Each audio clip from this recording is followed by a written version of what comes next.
Social media giant Facebook and its Instagram and WhatsApp services have been hit by widespread outages. Facebook says it's aware some people are having trouble accessing the platforms, but hasn't said what's behind the problem. Well, let's speak to Ian Scher about this. He's the editor-at-large at the consumer tech site CNET, and he's joining us from Maryland in the U.S. Very good to have you with us. Tell us about what this all is about. I mean, Facebook says some users, but this looks like a global outage. How widespread is it? Well, it's hard to tell. I will say that when we're talking about Facebook, more than half the world's online population is using it every month.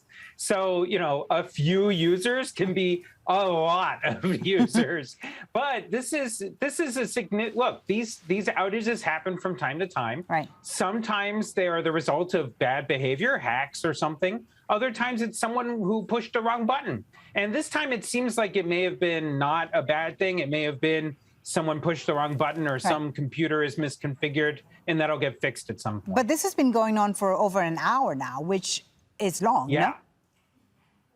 It is long. And look, these things tend to be unusual because Facebook in particular really prides itself on working really well. You know, over the last, I'd say 5-10 years, we've seen Google, Apple, Facebook, Amazon, all of them have been relatively stable. Before that, it was pretty normal for the internet to kind of go in and out and some websites not to work.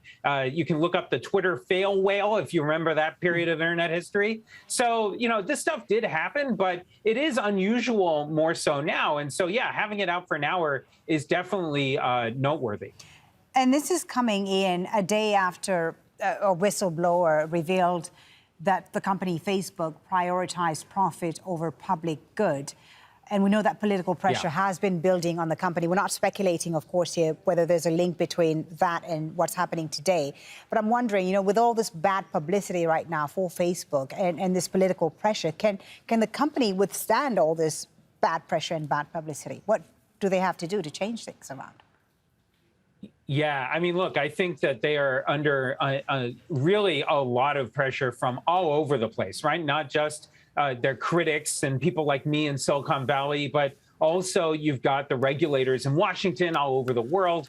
And look, it's very clear that Facebook needs to really reckon with what they have done, both in terms of actually allowing bad behavior to continue happening on their platform and how they haven't been honest and forthright with you and me and everybody else about how bad the situation is. And that is a really big problem. How bad is the situation?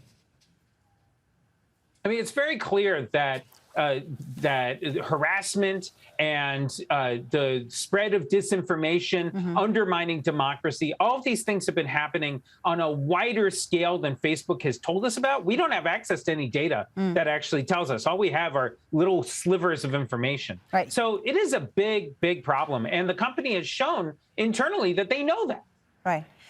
That's what the whistleblower, of course, revealed in reports that we read about yesterday.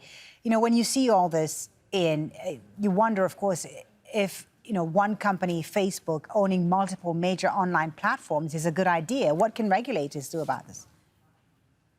Yeah, I mean, look, there's been efforts inside of Washington to talk about whether or not Facebook should be forced to be broken up. You may remember that 20 years ago, that conversation was happening around Microsoft. And the way that turned out was that even though Microsoft was found to be a monopoly, all the government did was slap it on the wrist and allow it to continue being Microsoft. So I don't know exactly how far the U.S. government's going to be willing to go here, but I am curious to see whether this appetite for reigning in the tech industry will be any different from what it was a couple of decades ago. Thank you so much for talking to us about this. Ian Scher from CNET joining us there from Maryland. Thank you for your time. Thank you.